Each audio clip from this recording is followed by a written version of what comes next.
इमरान खान अमेरिकी सदर हो या दुनिया का जो भी सदर हो, उसके सामने आंख में आंख डाल के बात करता है, झुकता नहीं है, पर्चा नहीं पकड़ता, क्योंकि अल्लाह के सिवा कोई खुदा नहीं है। स्वाद के लोगों, ला इलाहा इल्लल्लाह इंसान को आजाद करता है।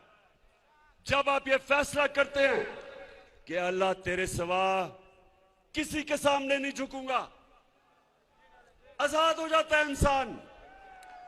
हमने मेरे साथ जो चले थे 25 साल पहले, हमने अपनी तहरीक इंसाफ का नस्बुल ऐन रखा था, इया का नाबुदु व इया का नस्ताईन, कि अल्लाह तेरी इबादत करते हैं और सिर्फ तेरे से मदद मांगते हैं।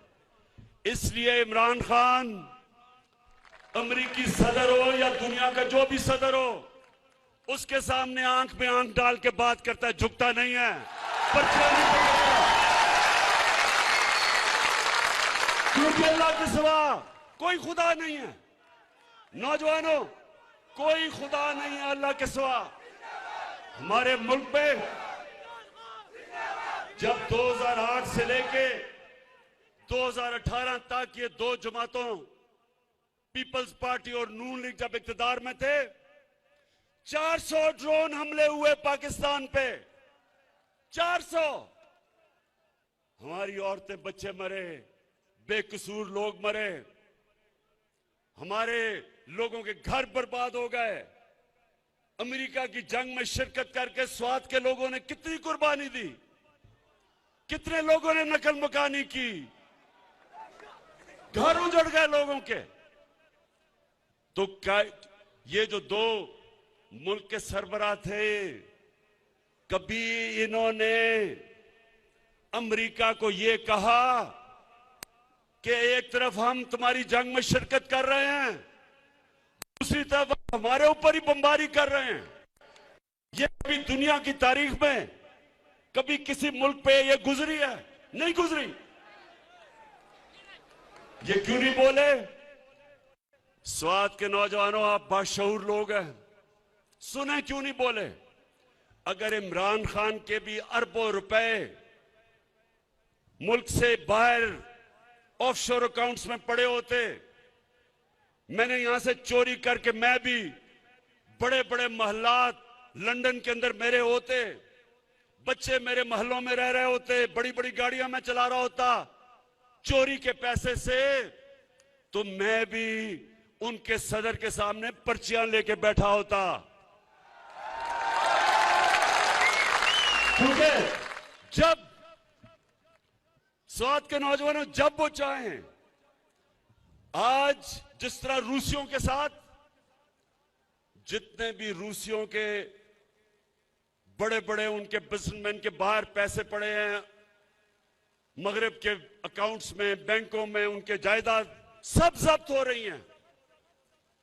तो इनको भी पता है कि जिधर इनके पैसे पड़े हैं, इनके महलात हैं, जब चाहे वो इनको जब्त कर सकते हैं।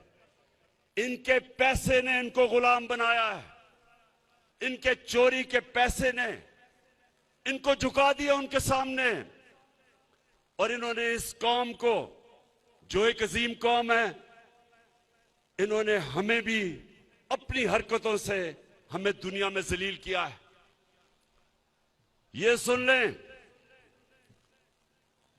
कि एक कौम, 100 गीदड़ों की कौम जिसका सरदार शेर हो, वो जीत जाएगी। 100 शेरों की कौम जिसका सरदार नवाज शरीफ की तरह गीदड़ हो।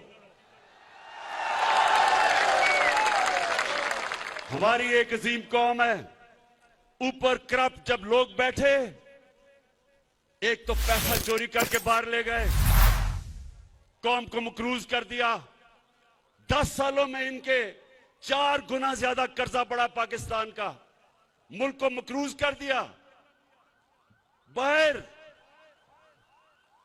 20-20, 25-25 निजी दौरे किए जब कौम को मकरूज कर रहे थे। और मेरे पाकिस्तानियों, यही नहीं सिर्फ इन्होंने किया, इन्होंने मुल्क के मफादात को अपनी जात के लिए कुर्बान किया। तो मैं आज स्वात के लोगों आपके सामने ये कहना आया हूं कि आप सब इस मुल्क की बका के लिए, अपने बच्चों के मुस्तकबिल के लिए, नौजवानों अपने मुस्तकबिल के लिए ये समझ जाएं कि ये जो करप्ट टोला, ये जो 3 चूहे इकट्ठे हो गए हैं शिकार करने के लिए, मैं आज आप सबके सामने कह रहा हूं कि इंशाअल्लाह मैं आप इनका शिकार करके दिखाऊंगा। क्योंकि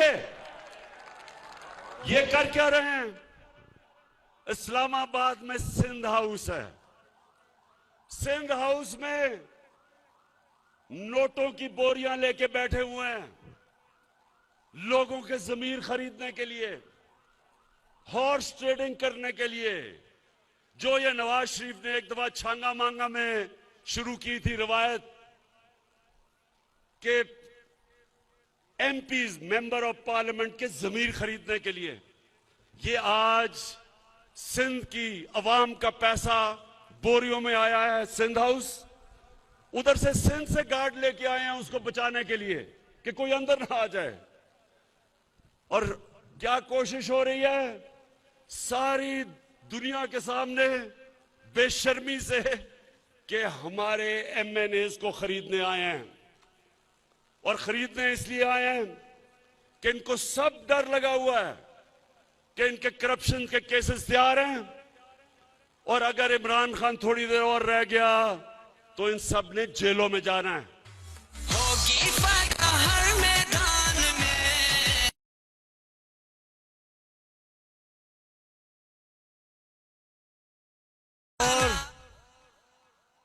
और इन्होंने फैसला किया सबने कि अगर ये कामयाब हो जाते हैं तो सबसे पहला काम इनका क्या होगा? नैब को खत्म करना, अपने करप्शन के केस खत्म करना। शर्म भी नहीं आती, खुल के कह रहे हैं कि हम आते साथ ही नैब खत्म करेंगे। तो इंशाअल्लाह ये जो आने वाले दिन हैं, ये पाकिस्तान की तारीख के फैसला कुन दिन है। इसमें फैसला होगा कि कैसा पाकिस्तान बनेगा। इसमें सब चोर एक तरफ हो गए और इन सब ने मुझे मौका दिया है, जिस तरह मैंने कहा कि इंशाअल्लाह एक गेंद से 3 विकेटें गिरेंगी। ये वो लोग हैं नौजवानों, ये वो लोग हैं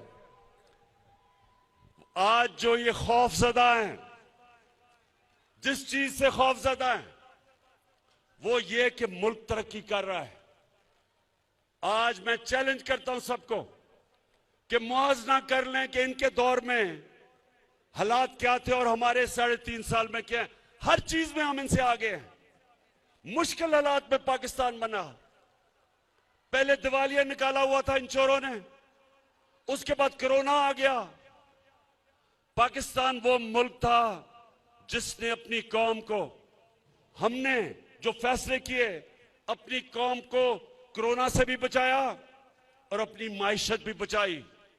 दुनिया ये मानती है, दुनिया किस तरफ जा रही थी, हमने दुनिया के मुखालिफ फैसले किए और आज दुनिया कहती है कि जो पाकिस्तान ने अपने लोगों को कोरोना से बचाने के लिए फैसले किए थे वो सबसे बेहतरीन थे। और हमें मानती है दुनिया।